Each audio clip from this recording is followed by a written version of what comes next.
Je peux terminer. Oui.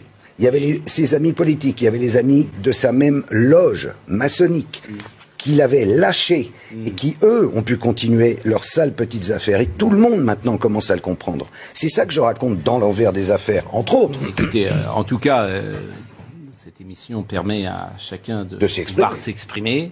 Je n'ai pas une connaissance aussi pointue des sujets dont vous parlez, je le dis bien humblement. Je ne peux pas forcément vous apporter sur ces sujets-là la contradiction. La plupart des choses qui se passent, qui arrivent, ne sortent pas. Vous êtes suffisamment grand pour le comprendre. Dans cette affaire-là, posez-vous juste une question. Pour quelle raison la gendarmerie de la ville de Maëlys, enfin de la ville de Lelandais, brûle une semaine après? Tous les scellés de l'affaire Maëlys sont partis en fumée. Pour quelle raison?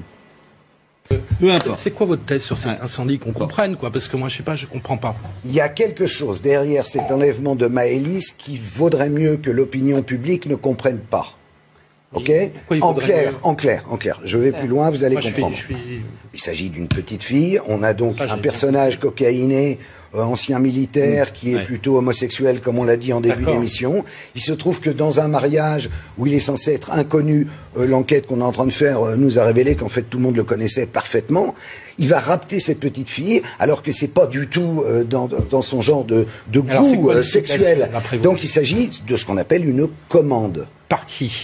Par des gens. Parce que si vous dites commande, on est dans un univers où les limites sont très floues entre grand banditisme, entre ce qu'on peut supposer être l'univers de la drogue et des gens qui aiment consommer des enfants. C'est des trucs qui existent et dont à la télé depuis 20 ans on ne parle jamais. Comme on n'en parle pas à la télé, j'en parle dans mon journal. Est-ce que vous savez ce que sont devenus les gens qui ont été enlevés par les extraterrestres en 1950? Est-ce que vous foutez de ma gueule?